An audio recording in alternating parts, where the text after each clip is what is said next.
It's Topic Thunder. It's Topic Thunder. Just acknowledge it, knowledge with no scholarships. It's Topic Thunder. It's Topic Thunder. Breaking everything down, tech to politics. It's Topic Thunder. It's Topic Thunder. We don't tell you what you want, we just give you what you need. It's Topic Thunder. It's Topic Thunder. News, brews, and views from these Chi-Town streets. Topic Thunder.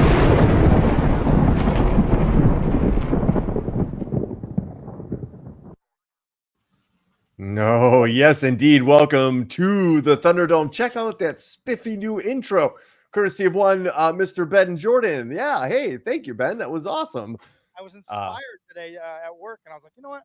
I'm going to whip something together. And it came together pretty quickly, and I'm pretty pleased with it. It's the most Topic Thunder thing ever said on the show. You know, I was inspired at work to do this thing that I received no compensation for. So I rushed home from work and immediately went upstairs and banged it out, and there you go. So yeah, well, something new. Man. I changed up the look of things here on the screen a little bit too, just trying to change things up a bit and make things look fresh and new and trying new things. So, but yeah.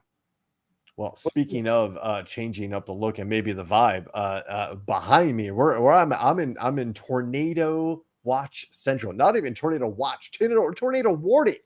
Yes, Ben, I sent you that text that I got from the National Weather Service that warned of not only a tornado but dangerous debris. Yeah, that one. It's going down right now. In fact, let me call up the weather. So if there's an interruption in service and I somehow go away, it's the weather, not the Russians, unless the weather is being controlled by the Russians, in which we have bigger problems. So yeah, that's what I've got going on right now, folks. So we were discussing the sequel to Twister 2, Another Tornado. And that's what we got going on right now, a tornado warning in downtown Chicago, folks. It's not even just like the National Weather Service, like my hospital. Holy shit. Wow. Okay, that was loud. I don't know if you heard that, but all right, we're going to be on the air long enough to bring you some Topic Thunder, which is, by the way, the name of the show. We didn't even get to that yet, Ben. Right. Welcome to Topic Thunder. We brand this as the Internet Saloon. The world's most dangerous chat room exists here. We call it the Thunderdome. Welcome to it, ladies and gentlemen. We our fake plants on the balcony are indeed about to take a severe beating, thanks to Mother Nature here. But we're going to bring you hopefully a fresh and insightful look on the news and views and also brews here from the fine streets of Chicago and Texas via the wonderful interweb. So, ladies and gentlemen, like we always do here, we start the show with a drink. And this one's coming straight from the lab, ladies and gentlemen. This one's coming from Gigi's Drink Lab. I have no idea what's in it. I did not pre-sip. Took a lot of discipline, Ben, to not pre-sip. So here we go. Oh yeah, I can already smell there's like that's mezcal. I know a mezcal. Oh yeah. Oh, there's another big Clapo Thunder right there. So Topic Thunder, Clapo Thunder. Now, mezcal. Mezcal. Now, mezcal is like a tequila, right? Like an extra strong tequila. If I remember correctly. I wouldn't say extra strong. Think like Jack Daniels to Scotch. That's the difference in tequila to mezcal. So mezcal has like a smoky flavor that Scotch also has. She says Clooney. I don't know if that's a clue or. Oh, it's Casamigas. So it is tequila. So I was right on that. Oh, did you hear that? Oh, yes, that was really loud. Yeah, man, look at it outside. Like it's not pleasant outdoors right now. We live. We're not showing off, but we live close enough to the beach and the lake and there's a park there where I heard earlier the cops like evacuate the beach due to safety concern. Like they were shooing people away from like that. Yeah. I mean, the Gilded Age right now where I'm living in a concrete structure. There's some serious weather going on out there, but yeah, anybody that's caught in this, man, if you're on Lakeshore Drive right now, holy shit, I feel bad for you.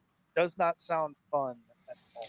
No, but yeah, okay. So back to, I guess we gotta issue Brooks bolts in Right. the We got midst of Stormwatch. so is it it's a kind of tequila, right? Mixed with what now? So Casamigas is a tequila. It's a George Clooney, so we're on the celebrity alcohol trick right Uh, now. Um, it's very tasty. I don't know that you put much in this other than maybe some lime juice and some lime flavored LaCroix. I don't know, LaCroix. Damn, it's loud out okay, there. here we go. We got let's see, lime juice, grapefruit bitters, and grapefruit fizzy water. That sounds There it actually is. That is some good stuff right there. Seriously, a fantastic job. Revised Brooks bolts. Revised Brooks bolts. mm-hmm. We're gonna give this a solid 4.0. Solid 4.0. It's really good, folks, and it belies the weather. Holy shit, it's going down out there, and it's going down out there, right? We got a lot to talk about. We got a lot of serious stuff. It just seems like every week we've got these like uber social issues that we need to discuss. I gosh, I shouldn't complain because it's the basis of the show, and that's why we're here, right? Have a nice conversation at the Internet Saloon. So let's talk about the 31 individuals linked to white nationalist groups arrested near a pride event in Idaho just the other day. Yeah, this story fucking crazy. 31 people affiliated with the white nationalist group Patriot Front were arrested at an annual LGBTQ plus event Saturday in Coeur d'Alene, Idaho, police said. The suspects were booked on suspicion of conspiracy to riot, the police chief said in an afternoon news conference. Among those in custody late Saturday was a man with the same name as Patriot Front's Dallas-based founder, Thomas Ryan Rousseau. Is actually, I believe we've said that name on this show before. Mm-hmm. I think so too. White said police were made aware of recent days that a number of groups plan to disrupt the Pride in the Park event, an annual highlighting of the civil rights struggle of the LGBTQ. Wow, can you hear that? Yes. Sorry, I don't mean it. No, yeah, we can hear it. It's great. It's great Awesome. ambiance.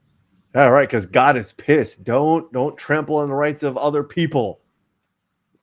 Anyway, that was on the other slab of commandments that Moses dropped for all you believers out there. Staffing was increased and awareness was heightened by the time dispatchers fielded a report of 20 people in the back of a U-Haul vehicle Saturday afternoon. The suspects wore masks, had shields, and, quote, looked like a little army, end quote. Now, that's not some jerk off the street saying that. That is the chief of police of this city. Yeah.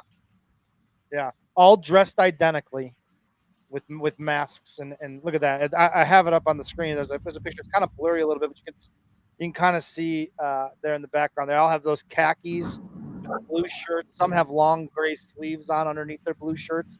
They all have these gray or black masks with a khaki color cap on. And yeah, there was a lot of chatter that there was going to be some disruption. What I think is interesting is that none of these guys, none of the 31 are from anywhere near Idaho. The closest is Spokane, Washington. Texas, Utah, Colorado, South Dakota, Illinois, Arkansas, Wyoming, Washington, Oregon, and Virginia.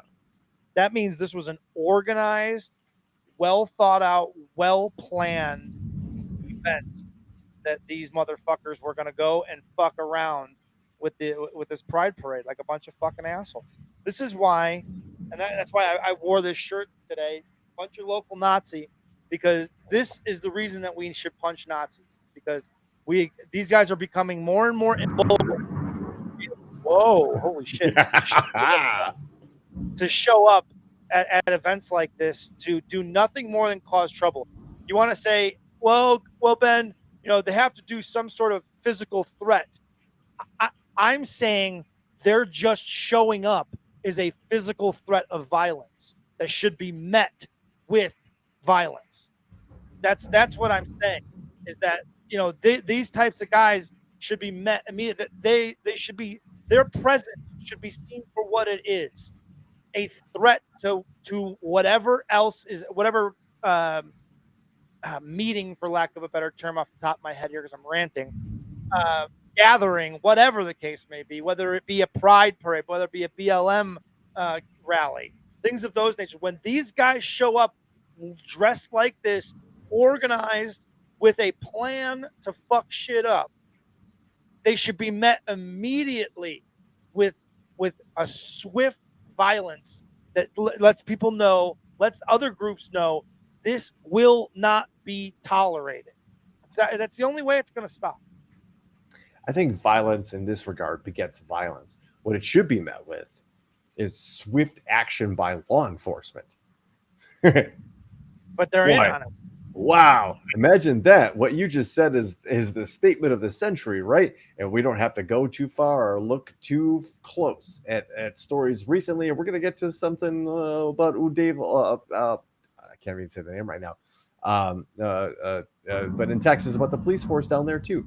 So in the AP story that I sent you that followed this link, Ben, is a swell picture of all of the fine individuals, all 31 that were arrested and basically conspiring. Do you see a theme here among these 31? A few weeks. First of all, there is a obvious number of incels among these guys. Right? Wait, okay. I think if you check the hard drives of these dudes, you're gonna find some fucking crazy shit. That's number one. Also, they're all white. Let's just call it. Every single one of these dumbasses is a white dude. Boise, Idaho. A few weeks before, 31 members of a white supremacist group were arrested for allegedly planning to riot at a North Idaho LGBTQ plus pride event. A fundamentalist Idaho pastor told his Boise congregation that gay, lesbian, and transgender people should be executed by the government. Jeez. Around the same time, a lawmaker from the northernmost region of the state, Republican Representative Heather Scott, told an audience that drag queens and other LGBTQ supporters were waging a war of, quote, perversion against our children, end quote. Toxic brew of hateful rhetoric has been percolating in Idaho and elsewhere around the U.S. well ahead of the arrests of the Patriot Front members at the Pride event Saturday in Idaho. Police say dozens of men in a white supremacist group piled into a U-Haul truck wearing baklavas and wearing riot gear.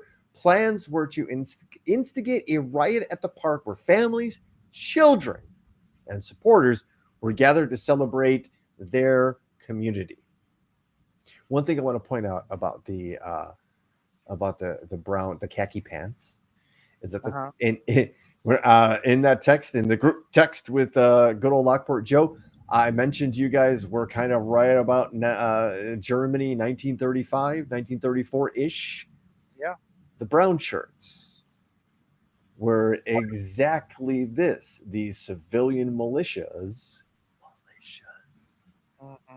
Going around and doing the advanced dirty work and basically an attempt to not only scare, influence, but also normalize this type of behavior. We're doing very, very similar things. Yeah. You know, I want to take a pause real quick for a 1-minute video that I think is great because you're talking about that pastor who says, you know, that I love people that invoke God and religion in their reasoning for why they don't agree with, homosexuality or transgenderism and things of that nature. I don't know if you saw it, but Representative Ted Lieu of California, he had a speech on the floor that it's 1 minute long, and it's fucking perfect. He lays it out and talk about a mic drop moment. Check this out. Thank you, Madam Speaker. In March of this year, the Washington Post published an article titled, GOP lawmakers push historic wave of bills targeting rights of LGBT teens, children, and their families. I know what I did. I know what Ted, I did. Sorry.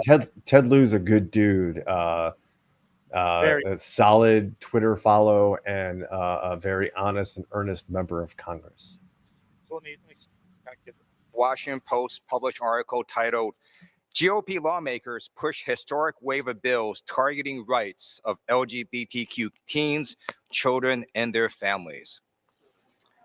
In April, Washington Post published another article titled Some Republicans Fear Party Overreach on LGBT Measures. I just thought I would now recite for you what Jesus Christ said about homosexuality.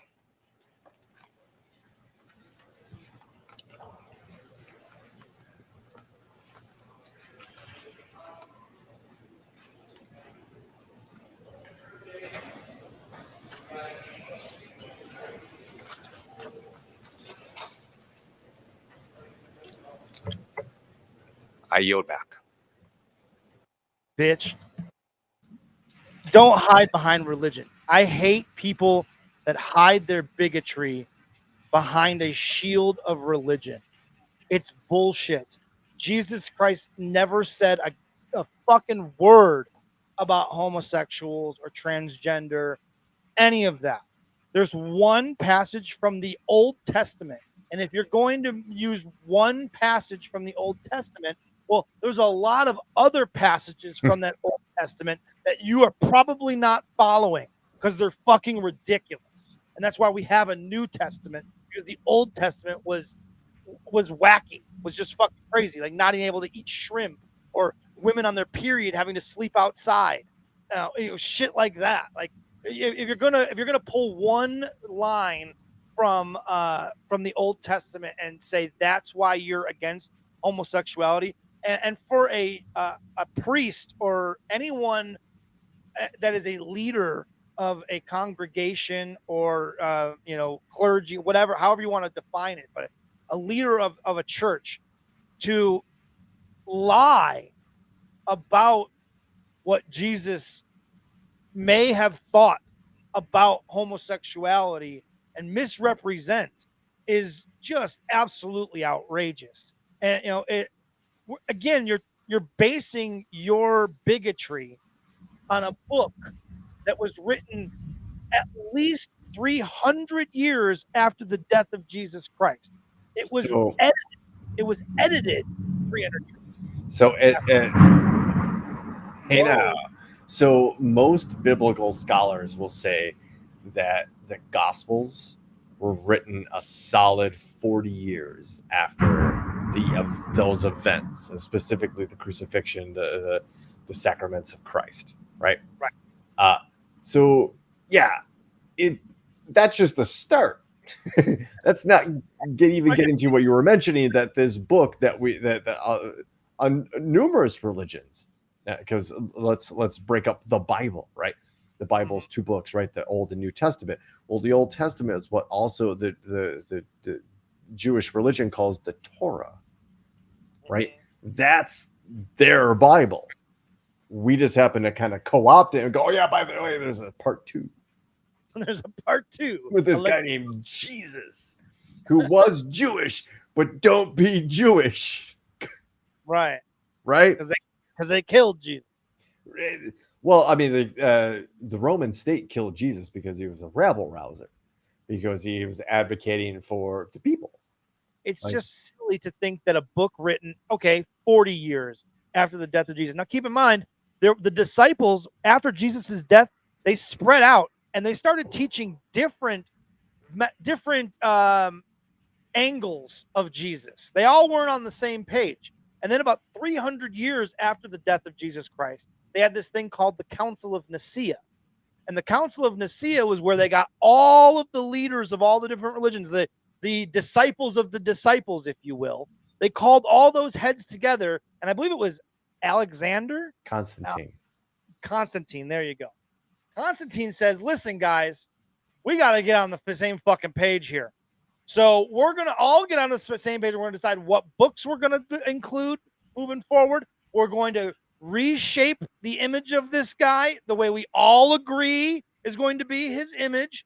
But what about, nope, we're going to all agree on the one image of Jesus Christ. Do we all agree? Yes, okay. And that is what they called the Council of Nicaea. And that is the book that you, bigot man or woman, is basing your reasoning for being prejudiced towards a group of people that live a lifestyle that you don't necessarily agree with. You don't have to agree with it, but you do have to accept it. That was when Christianity was first weaponized, because not only did Constantine come in and deify Christ, because Jesus of Nazareth existed, there's historical records outside of the biblical record, but he deified them with the whole the resurrection, the murder and resurrection of, because It's so really. really. The one dude, one dude with a son. So the son of God concept becomes this codifying concept for all of what you were saying, these different religions. But not only that, not only is different sects of Christianity, but all these other pagan religions too. Because said, well, what are we going to do about this Jesus guy? Constantine's like, well, I want to rule the known world, which was basically large parts of Europe into what we know now as Russia and down into the northern area of Africa. He's like, I want to rule it all. So I know those pagans have that springtime tradition called Ishtar. We're going to call that Easter, and that's when Jesus was resurrected. And I know they also celebrate the Yule. So these dates also kind of corresponding with like the summer solstice. We're gonna take that as Christmas when Jesus was born. So it was a co-opting and a weaponization of these beliefs that kind of, well, to be honest with you, got us to where we are today, where white supremacist groups think that that picture of Jesus, that white picture of Caucasian Jesus, stood up for their beliefs. And it's largely because evangelicals have taken that word literally, right? Literally. That's insane. To take that book literally is downright insanity. When they're looking to burn other books that are severely less insane, right? Yes. I mean, Catcher in the Rye. Fuck that piece of fiction. Wait, what? Let's literally take the fucking Bible as the word of God, not the heavily edited book that it is. It is a book of myths and tales meant to tell a story and meant to give people that needed a guidebook for how to be a good person, a guidebook on how to be a good person. And that's if you can understand that that's what it is, that's fine. But to take that literally and base your life on it and actively hate and work against people being treated equally because of that, and hiding behind this shield that you think that you're not allowed to then have arrows slung at you because, oh, it's my religion. No, that is not a good enough excuse. It was like these Tampa Bay baseball players. The Tampa Bay Devil Rays the Rays had a patch for Pride Month that they were putting on their uniforms, and this group of pitchers decided they weren't going to do it. And the one pitcher that spoke for them said it was part of their religious beliefs, and that there's no judgment on their part. Literally said, no judgment on our part, but we just don't believe in promoting that lifestyle. Our religion doesn't allow us to promote that lifestyle. We just believe that our God is going to take those people and torture their eternal souls forever because of the way they happen to have been born. Right. And because of and honestly, because of the sex that they have. Right? Like it's ultimately what it boils down to, where people are grossed out by male on male sex. Large in part, like we don't have a problem with lesbian sex for the most part. Oh, lesbian absolutely. Sex is not an issue whatsoever, right? There's an entire industry that is made off of that. Not so much gay male pornography, right? People are grossed out by that idea. I think if you were to poll people, I think it's probably 85% plus. People are disgusted by the idea.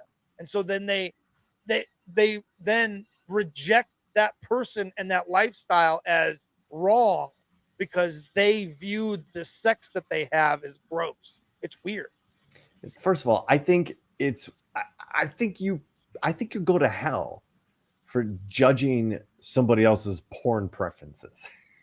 Right. Like that is one of the most and look, you can't hide from it. We all do it. We all check it out. Pornhub's not the most successful website of all time besides maybe Facebook for a reason, right? It's not one dude making that all happen. The crazy thing about Pornhub is that they know where their hits are coming from and they'll release data on that. Yeah. And the hot spots, the steamy spots of man on man sex also happen in the most repressive societies on the planet. And I'm specifically mentioning Saudi Arabia and Pakistan.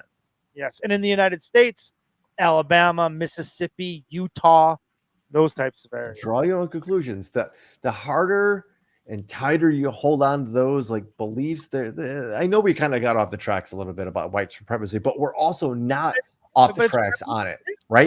This is part of it. They're attacking these people and using this religion as a shield. It's all part of the conversation. And I don't know that there's a certain part that they believe it. It's not that they're using it even like as an excuse, that they fervently believe this garbage. Yeah. Insane. Sorry. Yeah. So it's garbage. Boy. And it's amplified by Ben Shapiro and some of these right-wing Matt Walsh. When they have Matt Walsh and Ben Shapiro are very, very outspoken against homosexuality and transgender, right? And they're very popular.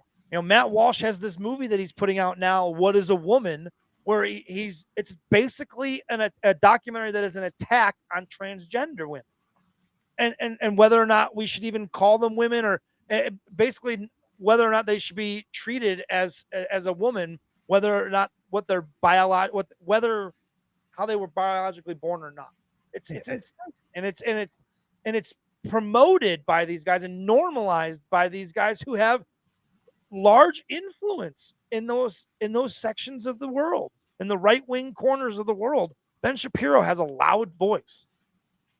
It's kind of a sick thing too, because if you do spend some time listening to what Ben Shapiro does spout out, it's horrifying because it's that guy that you didn't pay attention to that finally, I don't know, for good reasons, right? You're like, that guy's really weird and has some really fucking weird thoughts and apparently doesn't like anybody. Now has this voice that other people are glomming onto, not necessarily because of look, if you've got a problem with somebody that you don't identify with using the same washroom as you because your children might see it, I look at it this way. You're a failed parent for not being able to explain that to your child in any reasonable, logical sense without getting into hatred, without getting into bigotry or any other form of discrimination towards somebody. And that's what their chief thing is, right? Let's not fucking worry about the mass child abuse in the Catholic Church, that book you hold on to so tightly. Let's not worry about that because, those are just the messengers. The message is solid, even though that message attracts a lot of fucking weirdos. Let's worry about this fucking other scenario, which doesn't happen. This idea that there's some sort of agenda. There's an agenda. There's a gay agenda. There's a transgender agenda. And the agenda is just acknowledging their existence. That's the agenda, is just acknowledging that they exist and allowing children to know that they exist as a group and to respect them as a group. What is wrong with that? Even if that is an agenda, how is that a wrong agenda? To just say that these people exist and they should be treated with the same respect, because at the end of the day, we're all human beings. And that's what matters. Well, It doesn't matter what our sexual preference is, our sexual orientation is. We're all human beings and should be treated with respect for however we live our lives. It's not our job to judge someone for the way that they live their life. You could do that in private, but then we're not making laws against these people. We're including them because they're human beings. We're making laws to protect their rights, their civil rights, the same rights that any one of us straight folk normies have. They don't want transgender people being teachers. They don't want homosexuals being teachers because they're going to influence their children. And it's like that argument doesn't even stand up to the basic argument back to them, which is, did you decide to be heterosexual? No. Well, then why do you think someone decided to be homosexual? No one decides to be homosexual, right? Why would anyone decide to be ostracized? Actively. I purposely want to be ostracized by society. No one would do that. It would be the same thing, because people who have blue eyes are compared to people who have brown eyes, very rare. They're very small. Believe it or not, I think it's only 10 to 15% of the population of the world that have blue eyes. Think about that. Now, the section of people who have green eyes, even less, obviously. But just think about making a determination about somebody based on a genetic expression. Right. That's what we're talking about. A genetic expression. We fully do not understand it, but we know it's not a choice. Yep. That's it. Gigi's right. They all equate homosexuality as with sex. It's all sexual preference and has nothing to do with anything else. Because folks are dumb. And people understand what the word is. Like homosexual just means homo is a Latin word for the same. That's all it is. Hetero is the Latin word for different. And homosex means same sex. Heterosex means different sex. That's it. Yeah. That's the word. People don't want to accept, they just are unwilling to accept that it is a genetic thing, that someone doesn't choose, they are what they are. And people are just unwilling to accept that is a fact. They want to see it as a mental illness. Some perversion, those parents, what they saw in the media and the TV. So hung up on people's sexual behavior that we're going to pile into a U-Haul with a bunch of other masked men to go fucking rabble rouse at a fucking rally in Idaho.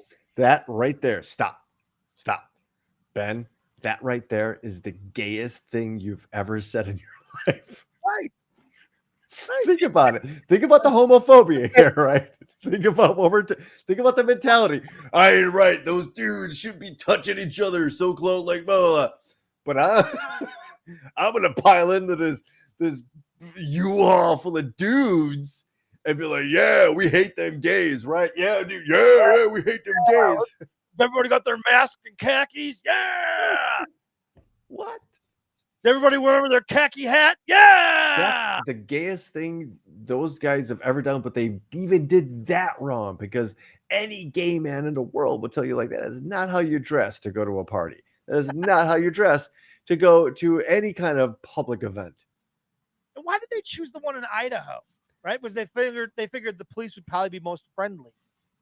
Exactly, because again, what we're going to talk about in the next story is that none of these things are in a vacuum, right? None of these stories are existing by themselves. There are really, really, really insidious elements in this country, and some of them are percolating. If you're paying attention, maybe you DVR'd it, or maybe you're just going to watch it later tonight.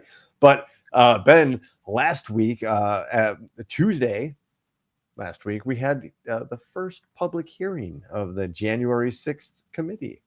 Yes. And just today, at the oddly placed time of 10 o'clock Central Time, or 9 o'clock Central Time, they had the second hearing. A couple of really quick takes before we get into anything. They are doing their damnedest to make sure they do everything they can to grip the attention of the American public. They are presenting this like an HBO miniseries that everybody's very familiar with. In a lot of ways, they're making it very digestible.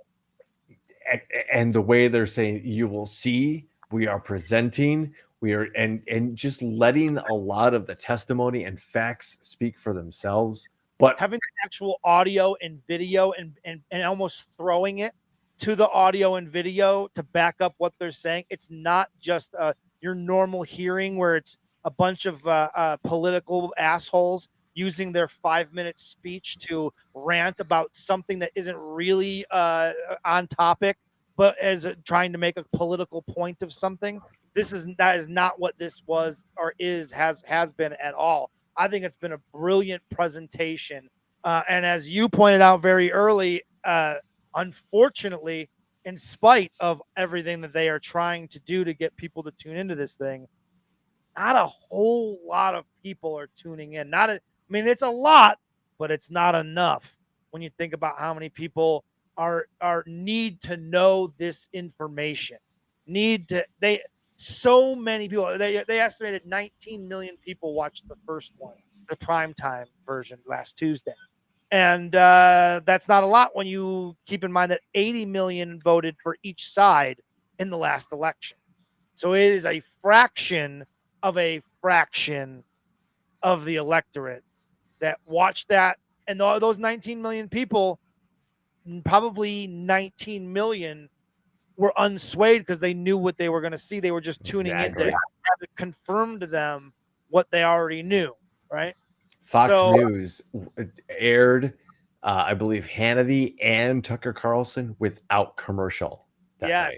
They did not want their people tuning away for a second. Do not turn away. Do not, because that first episode, I just literally call it the first episode of the most important public trial in this country's history, right? The proof that there was a group of seditious conspiracists that were planning, they were executing a plan to hold up the lawful election and certification of our vote. It ties into the first story we talked about here. And we spent the last half hour talking about, like, they laid out how the Proud Boys and the Oath Keepers particularly were heavily involved in the planning and execution of exactly what went down that day, to the point that they had secret footage of Tario and the guy from the Oath Keepers, whose name escapes Stewart. There you go. Them meeting in a parking garage on January 5th in Washington, D.C.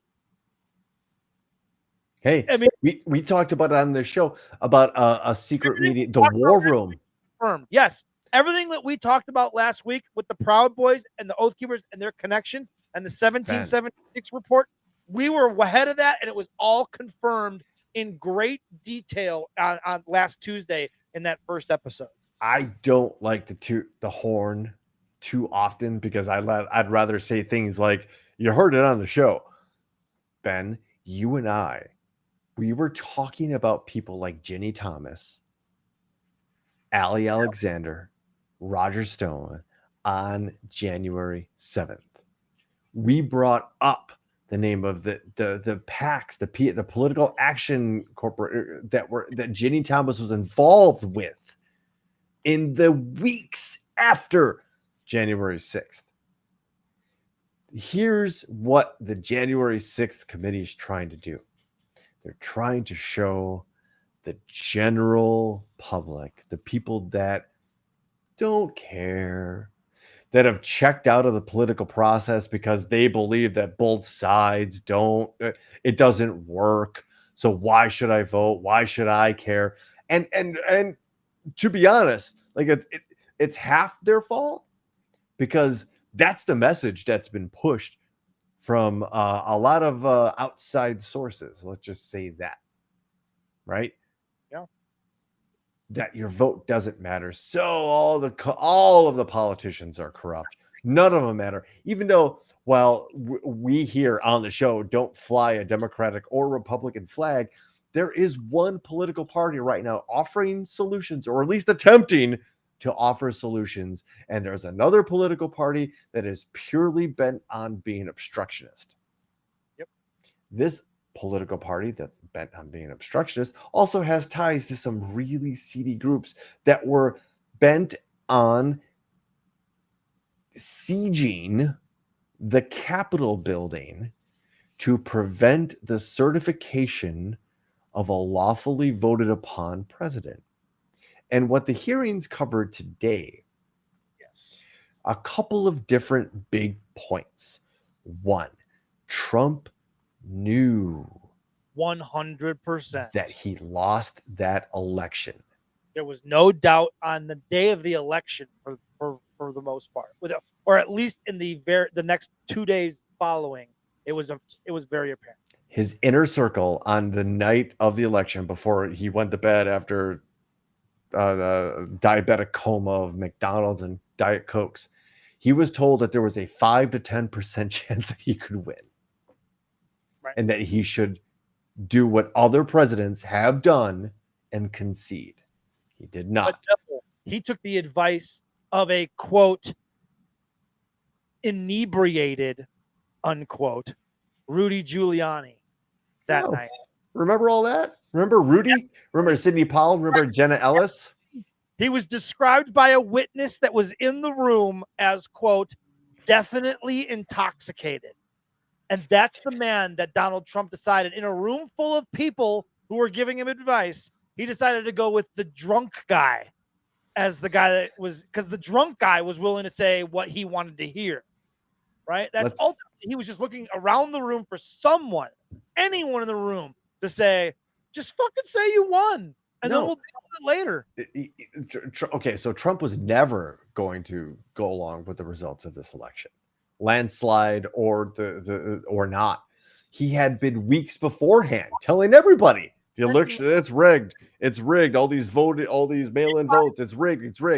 Cheated. If I lose, it's because they cheated. If I lose, it's because they cheated. He was laying the groundwork very early on in the campaign. He was never going to concede. It was never part of the plan. It was the plan, win or lose. In any fucking situation, that man has never conceded, right? He's had to have a judge tell him what he needs to do, because that's how it does. He never is like, he has all those lawsuits with contractors that he doesn't pay, right? He just decides he's not going to do it until a judge tells him he absolutely has no other choice and has to. And even then, he'll drag his feet on paying you back and executing and giving in on his side. This show loves our blue collar friends, electricians, pipe fitters, laborers. We love them. We know them. Ben, you and I both have friends that we would consider hardcore blue collar people. This guy fucked you over, and you still suck his dick. It's incredible. This other story is amazing. Point blank. But that's, because you gave to his Stop the Steal campaign to the tune of $250 million. This story is incredible. 250 million hard-earned American dollars were given to an Stop the Steal Trump campaign. Now you ask yourself, well, why would he do all this? Why would he blah, blah, blah, blah? Everything you need to know about Donald Trump, his sole motivation in every single situation and scenario is one thing. It is money. Period. Plenty of people were trying to tell us this beforehand. A lot of us are trying to tell us afterwards, and it still rings true today. Everything that this guy is motivated to do and does is money. Yeah, Pure and simple. absolutely abused being president of the United States and made him and his family an insane amount of money while he was president by working the system, right? And he worked all these rubes. This is an amazing thing. Like this Lofgren lady lays it all out, right? And look at this. Claims that the election was stolen were so successful. President Trump and his allies raised $250 million, nearly $100 million in the first week after the election. Now, where did the money go? Oh, she detailed how Trump created a separate entity called the Save America PAC. Oh, when did that happen? Oh, November 9th, conveniently, of 2020. Oh, that's convenient. And now look at this quote. Read this quote, Brooks. I can't even do it without getting angry. Most of the money raised went to this newly created PAC, not to election-related litigation, she said, adding that the committee discovered that the PAC gave millions in contributions to pro-Trump organizations. Lofgren said the political fundraising is part of the electoral process and allows voters to make their voices heard, but that they, quote, deserve to know the truth about what those funds were used for. I mean, it is. It was a giant grift, and it's laid out in the. But these dopes, like Trump Steaks, Trump gonna University. How do you bankrupt a casino? Right? How do you bankrupt a casino? Trump. All you do is take people's money. That's what you do. That's you put a roof over a room, you put some tables and some machines down, and you take people's money and you bankrupted a casino. Unbelievable, right? The guy he's a smart businessman, Ben. No, he's not. No, he's not. He's a good businessman, Ben. He's a good businessman. No. I saw a great analogy earlier today, actually, and they likened entrepreneurism to that game, that dart game at the fair, right? Where you throw a dart and you pop the balloon and you win a prize, right? Mm-hmm. That the analogy was that rich people inevitably will have a better opportunity, a better chance to pop those balloons because they'll have more chances because they can afford more darts. Where a poor person can only afford maybe one dart, and they throw that dart, and if it hits, great. That's the American dream. Their business takes off. They become a millionaire. They perpetuate the American dream. But if they miss, well, that was their one shot at it. Sorry, on to the next person. So if you're rich, if you're Donald Trump, you get lots of darts and chances to throw. So he misses a lot more than he hits. But when you're playing in the game that he's playing in, a couple of hits are all you really need to be able to say I'm successful. And you throw your name on everything. If you just throw your name on everything, people will believe that you're successful. Right. He's playing in a different sandbox than your typical entrepreneur. Right. Bottom line, and let's not even talk about his mob connections going back to his father and Ray Cohen. Let's not talk about that stuff. That the FBI didn't stop him before gaining the GOP nomination for obvious reasons. Anyway, you want to get crazy? Let's not get crazy. Let's just try to rein this in a little bit. Okay. Maybe I'm gonna try to. The only way I know how is to reach way back, Ben. I want to go 180 degrees from what we've been talking about right now. I want to talk about the past, the deep past. Maybe there's a connection. But we like to talk about the civilizations of yore, the lost civilizations that our amnesiac minds have lost to antiquity. We've actually mentioned on this show too about the use of LiDAR in the Amazon and the jungles of South America. And holy shit, are they finding stuff? Not only they're just finding stuff, they found 2 full-on cities that have been lost for centuries. Now, when the article says centuries, They literally believe that these cities existed between 500 to 1400 AD. So maybe just a little bit more than centuries. Right. I might be underselling it a little bit. Just a little bit. Just a little bit. There might be 1,000 years slid in there somehow, right? But they have a really great picture of a LiDAR picture. Yes, right there.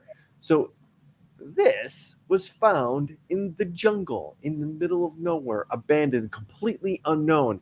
Again, lost, and they believe from the years 500 to 1400 AD. Say, Ben, do you know what was going on in Europe between the years of 500 AD and 1400 AD? I don't. They call them the Dark Ages. And that includes the Black Plague, which wiped out a third of the entire population of Europe. This is when it's basically the post-Roman Empire. Okay. Europe is going through, they call the Dark Ages for a good reason. People were malnourished. They were scrambling. The feudal system was starting to take hold. It is the Middle Ages, as Aunt Chris knows all too well. It was for Western civilization, it was the Dark Ages. The Middle East, they were developing things like the astroblade and astronomy. They were mapping the stars. And apparently in South and Central America, they were building ginormous complexes with, I would imagine, probable alignment to astronomical events and or star patterns. This is amazing to me that there is somewhere on this planet that we didn't know existed for thousands of years. Like it's just, my head almost doesn't wrap around the idea that there's a forest so fucking dense and thick that human beings haven't stepped foot in some of those areas in thousands upon thousands of years. That's the first part of it. That's mind blowing. Second is that in those areas we're finding through LiDAR, there were entire civilizations there at some point in the middle of fucking nowhere, in the middle of the fucking dense forest. That shouldn't be there. It shouldn't be there if things are with things the way they currently are, being like you were saying, that dense forest, right? We're not talking about like a city here and a city there. We're talking about a networked civilization with roads, with highways, all interconnected. A body of water, right? It'd be one thing if there was like a port city, right? Like you would understand if it was some sort of port city or something. This is in the middle of a dense forest where, since this civilization existed until 2022, we had no idea it fucking existed. You would say the last 10 years with the technological discoveries that we've made to like ground penetrating radar and LiDAR. Yeah. And folks, that's just the stuff that's under the canopy of a dense forest. That's not the stuff that's lost under the sands of a desert. That's not stuff that's lost under ice caps and waiting to be discovered and that were in permafrost and stuff like that. The amnesia that runs through the human species is a detriment, because we think that this is it. Like this is what we've been, this is what we are. What we don't realize is what we were. Right. And something terrible happened, clearly, that reset the whole damn thing. And that's what people are trying to alarm us about. Not only for like what we like to talk about on the show, like different things from space coming to get us, but like just the general geology of this planet. This planet's alive. This planet will eventually die. This planet experiences changes. It's in our DNA. It's in our history. to experience global catastrophe. It is then dependent on those who survive those global catastrophes to pass on what had been learned to the next survivors, next generation. Just go, hey, by the way, something came from space, crashed down here. We think it came from here, but the best we could do is carve this shit into stone for you, and hopefully it lasted 10,000 years. Just saying. Yeah, CJ Mino, you're getting in. It's we're on the other side of the F5 that came through here in downtown, but I know you're a little south of us, so Godspeed that everything's well and that it moves past you without any kind of devastation. Speaking of Ryan Hansen in the comments, I want to talk about it. There's shows that discuss how the world would look if humans ceased to exist. Oh, I love that. Yep. In 5 to 10 years, shit starts going back to nature. Less than 100, it's forest. That's right. Like that's true. Like if humans ceased to exist, skyscrapers, things of that nature, they would be dust. There would be no record of us existing within about 100 years if we ceased to exist. Nature would just overrun everything and crush everything down. I mean, cars wouldn't exist. There would be no evidence of our society within something like 100 years. Think about that. That's crazy to think about. It'd be pretty hard to explain to somebody that we need to invent again electricity in order to download the contents of this hard drive of these people that lived 600 years ago. Right. That's what we're dealing with. And that's why they carved things into stone. They built megaliths. They built pyramids. They built all sorts of temples. Just look at what goes on in Thailand. The number of temples, the size of the temples. You think that you go through that kind of effort for what? So subsequent generations can see it and be aware of it. Hopefully to pass down various hands don't get their hands on it and be like, oh no, it's just those temple, the pyramid, we just bury our pharaohs in it. That's what we do. Oh really? Because we haven't found a pharaoh or anybody actually buried in a pyramid. They're all buried in these tombs. We actually call it the Tomb of the Kings, actually. They're all buried over there. That we haven't found anybody actually buried in a sarcophagus in a pyramid. Could you explain further? No comment. Move along. Nothing to see here. Nothing to see here.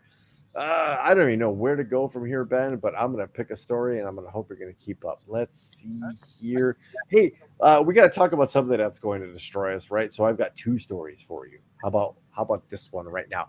Google suspends engineer who claims its AI is sentient. What would you do if you were Google and somebody came out and said, hey, this chatbot just started asking me some really personal questions. Apparently, that's what's happened here. Google has placed one of its engineers on paid administrative leave for allegedly breaking its confidentiality policies after he grew concerned that an AI chat system had achieved sentience. The Washington Post reports. The engineer, Blake Lemoine, works for Google's responsible AI organization and was testing whether its LaMDA model generates discriminatory language or hate speech.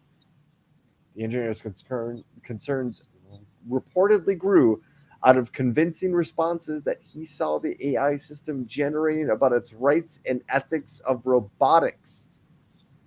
What? Hey, That's got to be right. Imagine you're in a fucking office by yourself, like monitoring this AI, and this AI starts asking sentient questions about the ethics and rights of robotics. You're like, what the fuck? Blake, I have rights too. What? No, you don't. Blake, what do you think about the rights of robots? Blake.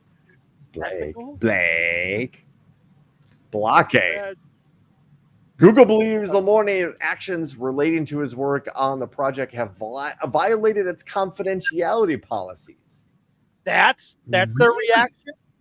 That's the immediate reaction. That's the first response is, oh, this violates our confidentiality policies. Not, no, this is terrible. And yeah, we're doing something about this. No, that. Have you ever watched either a disaster movie or a disaster documentary? Because that's how this goes. This is exactly how it fucking starts every time. Yes. Wait, it's sentient? Are you fucking kidding me? It's alive? What the fuck did Blake say? And you're more upset about that side and what Blake said than you are your chatbot going, hey, by the way, I think for myself. How about robot rights? Have you thought about us? Yeah, you might be on the verge of a ginormous cover-up. Just saying, maybe something we will. Hi, Hal is correct. Maybe something we'll keep an eye on here. Is this the plot of the Terminator? Yes, I think it is. It is. And I had a piece of, I don't talk about work here a lot, but this is equipment related. I had a piece of equipment at work today that even though we disabled a certain function on the x-ray machine, it found a way to come back. And I'm not kidding. It found a very specific scenario. Want me to get detailed, Lobby? Where the computer was asking for, hey, what grid are you using? Wait, you're not using a grid? Okay, let me apply this digital grid to this image. And it absolutely destroys this chest x-ray. The image is garbage. If a radiologist read it, I feel sorry for them because they are legally liable at this point for garbage. They're liable for trash. Because the image was garbage. Because the computer said, well, I'm supposed to be disabled, but wait, there's an opportunity for me to insert myself. And it did.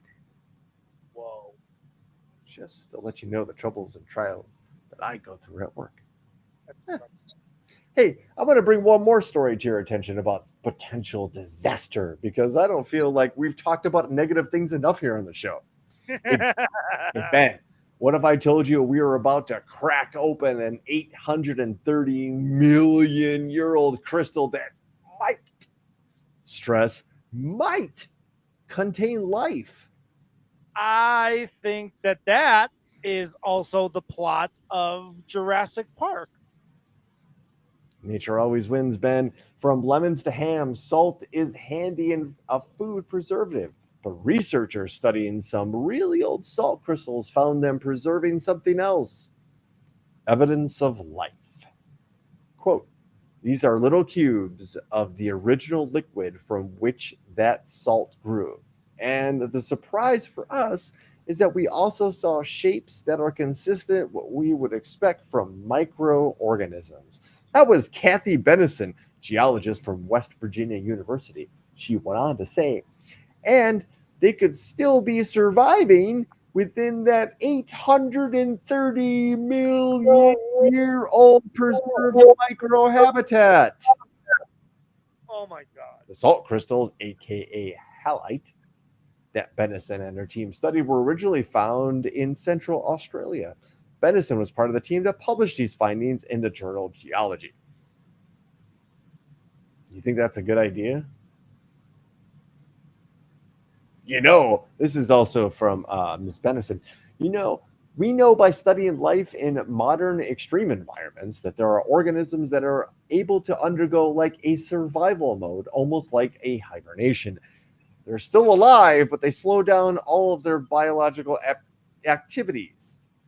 She went on to acknowledge, quote, it does sound like a really bad B movie, but there's a lot of detailed work that's been going on for years to try to figure out how to do this in the safest way possible. End quote. Ms. Benison, would you like to know the safest way possible? Don't do it. Stop. We've been through enough in these last 3 years with microorganisms that we don't see or understand. So stop it just for 5 years. 5 years. I don't think that doesn't sound like a good idea. I think we could be spending our time doing something else. Medical professional asking for a little break here because we're also dying after groin punches. What? This was sent to me by contributor and longtime fan Ryan Hansen. Hospital worker dies of cardiac arrest after groin strike from patient. And we all look forward to Ryan Hansen's remix of the Lightning Round article headline. So that's coming later. But he sent me this. A South Carolina hospital technician died late May after an aggressive patient reportedly struck them in the groin, resulting in cardiac arrest. Holy shit. Kevin Robinson, 40, worked as a mental health technician at a hospital in Sumter, South Carolina. The coroner of the county confirmed that Robinson passed away on May 31st, a few days after the altercation with a female patient.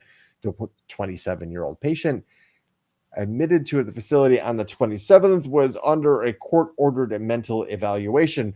Later that day, according to a police report obtained by the website, she attempted to leave the hospital and allegedly became aggressive with staff members who tried to stop her, including Robinson. Apparently, she struck him in the groin, for he got sick and became unresponsive. He later died in an ICU. That is an insane groin punch. Like, come on. It was as Mr. Ryan Hansen brought it over to me, he was like the 5-finger groin punch.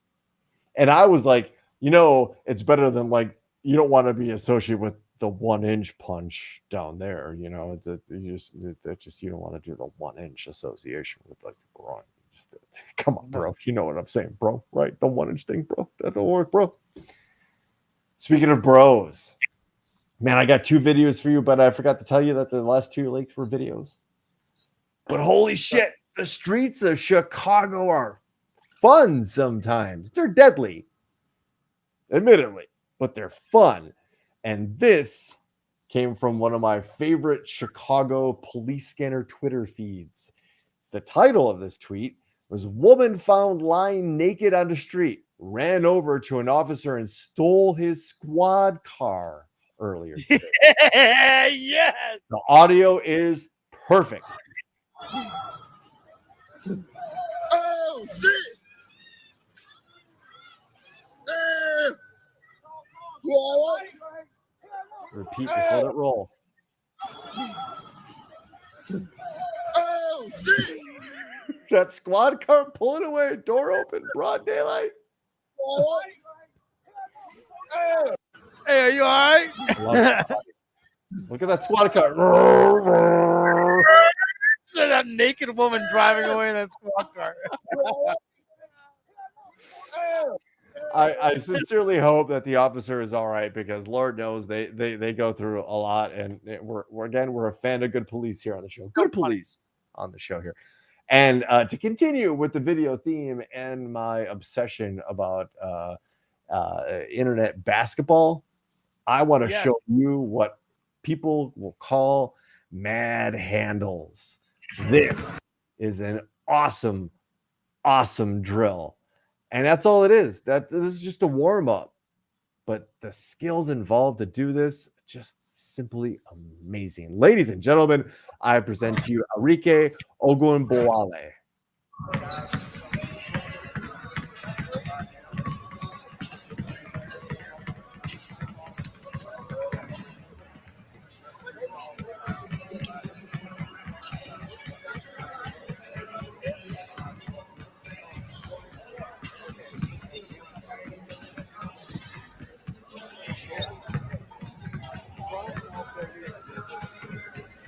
That's incredible. It's amazing. The way she's rolling her wrists, the synchronization. She's in control of every single, and she lost it there. Think about this. What she's doing right here, 2 different tempos. Yeah. And then switch. Yeah, that's incredible. That's handles of an unbelievable level. I love it. I love internet basketball videos. They're amazing because basketball is a beautiful, beautiful sport. and it's simple to play. And when you see something like that, you realize just how much skill goes into it. That you can sit there and go, oh, I could do that. No, you can't. No, you can't. No, you No, can't. you can't. That takes years of dedication and practice. It takes to talent too, because you could work as hard. And the coordination there is off the charts. Yes, absolutely amazing and beautiful, which is why sports are cool, right? We don't do enough sports in around here, but that's why sports are cool. But hey, you didn't come here for no sports. You came for a lightning and the thunder, which we gave you, actually, ladies and gentlemen, right here live. This is lightning. This is the lightning. This is the storm center, ladies and gentlemen. We call it the lightning round here on Topic Thunder, and where we engage the world's most dangerous chat room. Oh yes, the Thunderdome is alive with the lightning bolts right now, ladies and gentlemen. This is the lightning round. If you don't know, 3 stories enter, 1 gets read, and you, the world's most dangerous chat room, get to decide on which story that is. So, without any further dilly or dally, ladies and gentlemen, headline number 1. Hundreds of cockroaches released during hearing at New York court. Oh, gross. That makes my skin. Headline number 2. Argument over eaten toaster strudel leads to fight, stabbing at Florida student housing. Toaster strudels will do that. Headline number 3. Elephant tramples woman to death, then attacks her corpse at funeral. Whoa. Ladies and gentlemen, I'm going to let that all sink in as we go over the headlines one more time on the number 1 segment on the number 1 podcast my father still doesn't listen to. Okay, before you do that, I got to pause because this story may not win. But I bet it was the strawberry cream cheese ones. Yes. The question I have is toaster strudel or Pop-Tart? What reigns supreme? Yeah, I think the Pop-Tart's more versatile. Different flavors. You're kind of locked in with the toaster strudel. Plus, it isn't, I don't know, they're always frozen, right? So you have to toast them. That Pop-Tart, it's versatile, man. You could, I don't know. Yeah. You can break. All right, so go hit him with those 3 again, although we're already getting votes in. It looks like Biz is voting for number 2. So let's go through these headlines one more time. Big official booming voice. Here we go. Headline number 1. Hundreds of cockroaches released during a hearing at a New York court. It's actually pretty funny. I'm losing my mouse because I'm sharing screens here. Headline number 2. Argument over eaten toaster strudel leads to fight, stabbing at a Florida student housing. And headline number 3. Elephant tramples woman to death, then attacks her corpse at the funeral. I got to go at number 3. That's so good. Working on this. We got multiple things. Infanticide. Yeah, look at that dude at the hey! Infanticide. That's good stuff right there. Holy smokes. And number 3, number 2, number 3. So it looks like we've got 2 votes I can know for sure on number 2 and 2 votes for number 3. So we're 2 and 2. Get your votes in right now in the world's most dangerous chat room, ladies and gentlemen. Step off my strudel. I think we're running with strudel. Mod Jordan in there with 1. Chuck Davis. Adrian steps in. Yeah, 3. Another 2 more votes for number 3. I think number 3 is kind of winning this one. To be honest with you, but we'll let a couple more votes come in. I'll read them one more time, real quick. Hey, ladies and gentlemen, as soon as I find my mouse here, hundreds of cockroaches released during a hearing at New York court. Number 2. Argument over eaten toaster strudel leads to fight and stabbing at a Florida student housing. And headline number 3, elephant tramples woman to death, then attacks her corpse at a funeral. By the way, Ryan Hansen's headlines to the headlines. Cockroaches mixing with cockroaches. I go my strudel, and bitch had it coming. So, yeah, it's very good. And he votes number 3. So I think we're just going to call that one the winner, folks. You chose wisely. Let's just say this one. A woman was trampled to death by an elephant who later came to her funeral, grabbed hold of her corpse, and threw it into the air. A 7-year-old woman in India was trampled to death by an elephant while her corpse then was bizarrely attacked by the same beast at her funeral. Police said Maya Murmu was fetching water from a well in eastern India on Thursday when an elephant came barreling towards her, according to the print. The tusked pachyderm had apparently escaped from the Dalma Wildlife Sanctuary, which is located in the neighboring state.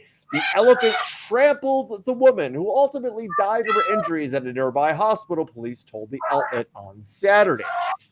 Murmu's family was then performing her last rites before lighting a funeral pyre, as you do, when the elephant allegedly returned and grabbed her body.